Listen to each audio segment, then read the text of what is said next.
In this tutorial, we're going to show you how to change colors without actually making knots. This example here, the blue is actually being cut and redone on top of it, but you actually can't see where I've done that. Maybe a professional probably could figure it out. The actual color change string change was done right here. So what I'm going to show you is how to change the color without any knots hanging out of your work. And remember, crochet is all about knot making, so why not use what you already have instead of creating another knot that will stick out of your work and be very noticeable at the end. My name is Michael Selleck, and I'm the creator of Mikey's Mail. I'm here with my friends at allfreecrochet.com who have asked me to produce a video on how to change color without knots. So we're going to finish up this line here, and I'm just doing a double crochet in this example. You can use this method for any other types of stitches as well. So we want to go to your very last stitch here, so you make sure you get it, and we're going to pull through. We're going to pull through 2. Okay, and now we usually normally pull through another 2 to finish this line.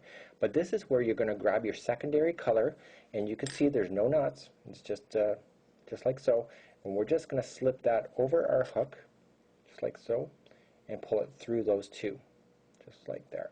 So now what we can do is now we can trim, and this is about 2 inches long. You can be a little bit more liberal and put it longer if you like.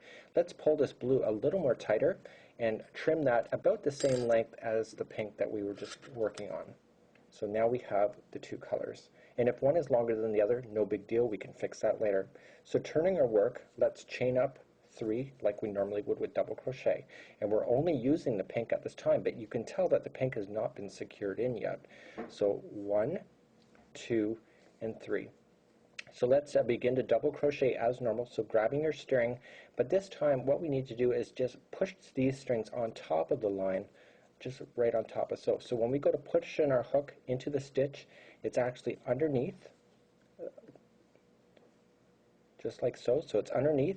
We're going to lay these stragglers on top so that it's over the hook. So when we go to pull that material in, it's actually going to grab onto it just right there. So let's pull through 2 and 2. And we want to continue to do that throughout the line. So go into the next one, and after you do the first one, you're going to see that it's naturally just staying on top of the line. So just go into the stitch, continue to hold those down on top, and then just double crochet as normal. So just continue to go.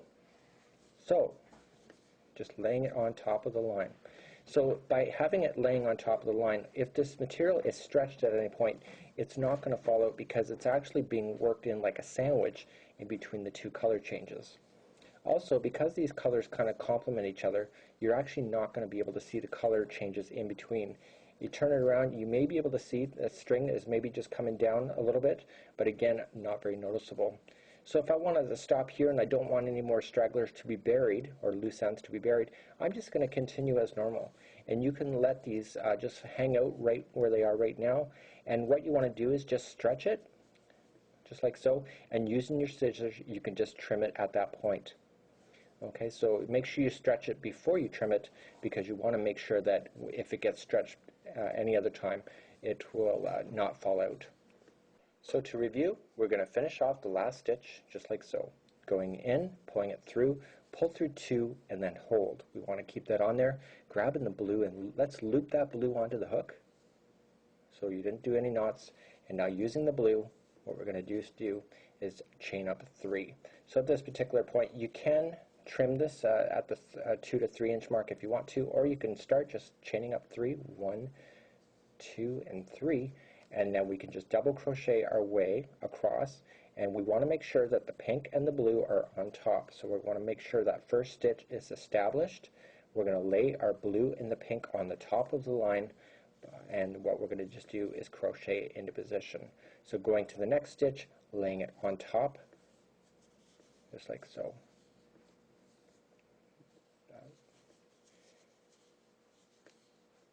Okay, so then what you can do is go about 2 inches on that if you have that opportunity, and again you can just trim these at the point that you think you're done.